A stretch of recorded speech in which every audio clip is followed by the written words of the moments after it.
Hi everyone, Bernard here. I hope you're all staying safe and well, and welcome to the Citizen channel. And a little special, usual feature today, the History Boys. So our little History Boys today is going to concern games at Brighton and Hove Albion. Yeah, Brighton and Hove Albion versus Manchester City. There's not been many of them, but like anything in the football world, they've been quite interesting. Some of the games between us, and we're going to have a look back at. I think it's 3 games today in the past have played at Brighton against Manchester City at their place. Obviously, it was the Goldstone ground before their new premises. So please, if you're new to the channel, push that subscribe button, push the bell notifications. Lots of City stuff on there. You can also see some stuff on film and TV as well, which is my other little channel. So if you're very interested in that, if you want to have a rest from football, please have a look at that. Or if you know somebody who might be interested, please point them in my direction. I'd be very grateful. Of course, if any followers or friends on Facebook and Twitter, if you need any, or just starting off, or you want to add some, just please seek me out with the links. And I do check back every couple of days and follow and friend everyone back on there. And please, any comments you have to make on this, on Brighton against City, any memories you've got. Obviously, you've stirred any memories today of games you've been to at Brighton. So there's not been many of them, but they've been quite interesting, the games we have played at Brighton. So anything you want to share, that'd be fantastic. And please, if you don't have time to give us a little comment today, just give us a thumbs up. It's great. It's great to get views and stuff, but it's just nice to get thumbs up. It's really, I mean, I know it's pretty not sad, is it? It's just nice to get them. I mean, obviously you get the odd thumbs down, of course you do. That's just part of the territory. But yeah, if you can do that, that would be absolutely fantastic. And please, if you've anything City orientated you want to promote or push, just get in touch. And I say there's absolutely free. I don't ask for anything. I just want to promote anything that's to do with City, whether you're trying to set up a little business with City stuff or whatever it is. Just give me a shout and I can help out on one of my obviously vlogs. I do magazine vlogs as well, which includes sort of little promos for little guys trying to set things up for City. So please get in touch if you need to do that. Right, Brighton versus Manchester City. Yeah, played 10 times at mainly the Goldstone ground. Obviously the new stadium as well. We've played there a bit now, haven't we? But we played 10 times at Brighton. We've won 5, drawn 2 and lost 3. We didn't get off to the greatest to start, but more of that in a moment.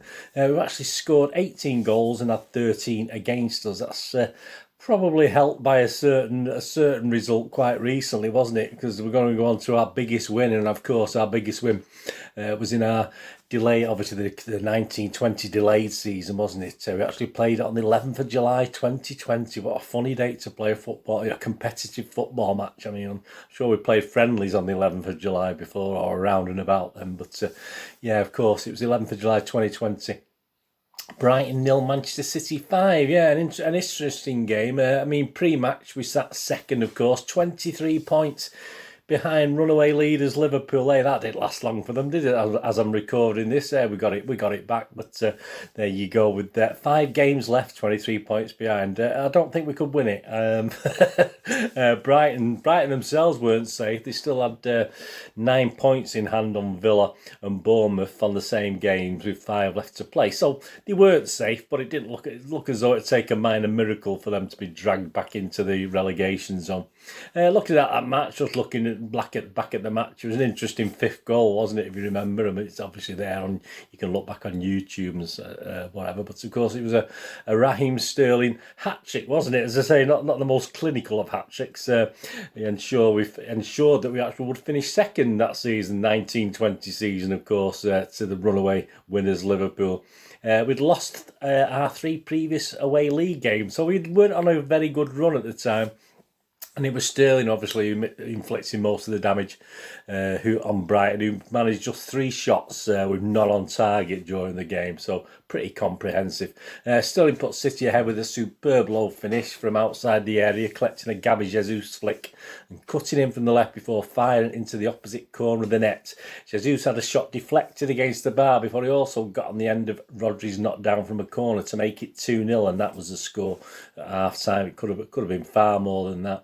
KDB fired a free kick against the post after half-time, and it was his driving forward run that led to Mahrez crossing for Sterling to head home City's third at the far post. Moments later, made it 4 when Matt Ryan spilled Bernardo Silva's great shot, and the Portuguese followed up his own little shot to tap home.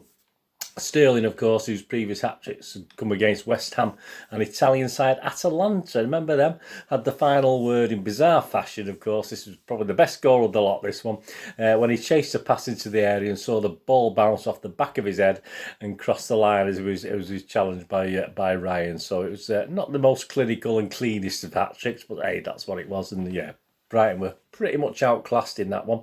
But the boot has been on the other foot in the past as well. Our biggest defeats, as I said, came very early on in our meetings with Brighton at Brighton. We suffered 2 4-1 defeats at the Goldstone ground, both in 79-80 and the 81-82 season. The defeat on the 29th of December 1979 was our very first trip, of course, to Brighton and the Goldstone ground in league meetings. We had actually met in the Cup previously, but it was only ever our second ever league meeting. We'd actually beaten them at Main Road, so that wasn't too bad. We beat them early in the season 3-2. But this defeat came as a bit of a shock, to be honest with you. Though we sat down in 13th, we weren't setting anything alight that season. Brighton were actually struggling in 19th, although only 5 points in actuality behind City with a game in hand. So it didn't, even though they were a little bit further down and struggling, they weren't that far behind us. The attendance that day was 28,093. You didn't get bad crowds, Brighton, when they came up in those years, etc. You know, compared to sort of similar to what they get now, sort of thing. So they did all right for crowds. Malcolm Allison, of course, had took full charge of City by this stage, and the City team that played that day for that 4-1 defeat was Corrigan, Ranson, Donachie, Creighton, Bennett, Booth, Reed, Daly, Henry, Power, and a guy called Stuart Lee. There you go, Stuart Lee. We've even got images of him. Our sub was Mr. McKenzie, of course. So, yeah, very much an Allison field team, that, wasn't it? For Brighton, their scores were a couple from a guy called Ray Clark, Peter Ward and Jerry Ryan. And of course, Stuart Lee, who just mentioned, yeah, he got City's only goal of that game. And he actually was only there. He only made 6 full appearances and 1 substitute appearances for City, Stuart Lee. Yeah, I do remember him, etc., etc. But and he actually scored 2 goals, so that was one of the goals of the 2. But as I say, even if someone had said Stuart Lee, I would have said, oh yeah. But then if someone had said he'd actually only made 6 full appearances, I would have been a little bit shocked. In my memory, I just thought he played a bit more than that. I think he went over to America and was quite successful over there. But yeah, it was a disappointing 4-1 defeat. And of course, we would bounce back from that, wouldn't we? Yeah, because we had a third round FA Cup match at a small club, a sort of simpler game, wasn't it? We had a third round FA Cup game at Halifax quite soon after that. So I'm sure City would bounce back. Perhaps not. There you go. Anyway, my earliest memory of the Brighton and Hove Albion away, I would have to go back to the dreaded 82-83 season. Yeah, I mean, this is 82-83. I only have to mention that to guys of my age, etc., of a similar age, and sort of... you get nightmares basically thinking about it. And on May the 7th, 1983, we went to the Goldstone ground, where we, of course, as you know by then, we didn't have a great record. We hadn't done very well. With 2 games to go, Brighton were actually bottom of the league, so they were even worse than us, 4 points behind us, who we actually sat third bottom, so we were actually in the relegation zone, if you like, and this had to be a must-win game for both clubs, certainly for Brighton. I mean, it was sort of the right, time was running out, obviously, but as far as City was concerned, it was a chance perhaps to rescue ourselves and save the season. We just had a home game with a certain team called Luton Town to come, so yeah, it was a very, very important game. And of course, it was a tough game. It was a hard game. It was a nervy game, that's for sure. It was a header from Reeves that looped in despite the keeper managing to get a hand on it, and that was the difference. As the City fans went wild in the open terracing section that we were allocated for that game, and of course, it left us with survival in our own hands, didn't it? As other results sort of went our way that day, we'd actually sat 4th bottom them after that game, so we were actually safe, if you like, on 47 7 points with our final visitors to Main Road. Yes, as already mentioned, Luton Town, who were actually a point behind us. So we only needed a draw, didn't we? But hey, there you go. But it's funny when I look at the Luton Town programme, obviously John Benson was lamenting about this victory at Brighton. I think most City fans thought that was it. I thought we were going to be safe at that stage. It was quite a key game, and getting that win there, certainly, as I said, at a ground we've not been very lucky at before that. That was sort of raised everyone's hopes a little bit. But yeah, just reading from the Luton programme, John Benson, in a little title, it says, most traumatic time of my life. Yeah, you're not alone there, Mr. Benson. He says, our destiny remains firmly in our own hands. The players know that victory will get us out of trouble, and we should be presenting the First Division football for you once again next August. If we apply ourselves in the manner of last Saturday at the Goldstone ground, there will be no doubts about our ability to remain among the elite. All the players applied themselves magnificently against the FA Cup finalists. Yeah, they were indeed, who had scalped us on their way to Wembley in the 4th round at the end of January. It was a week after that disastrous defeat that I took over as manager, and the 4 months since I have seemed like 4 years. It's been the most traumatic period of my time in football. I say so, say all of us, mate. That is, it's going to get worse. That is why victory at Brighton was personally satisfying for the team. For the team proved they can do a job when the chips are down. Yeah, they did all right. Then again, they were playing bottom of the league, but hey, they got the win. I have said it was a brilliant team effort that saw us to victory, but I don't think the players will mind if I single out Kevin Reeves for the special mention. He was naturally the hero of the afternoon on the strength of his match-winning goal from a Bobby McDonald cross in the 74th minute. But his attitude was that shown by others in recent weeks in playing when clearly not 100% fit.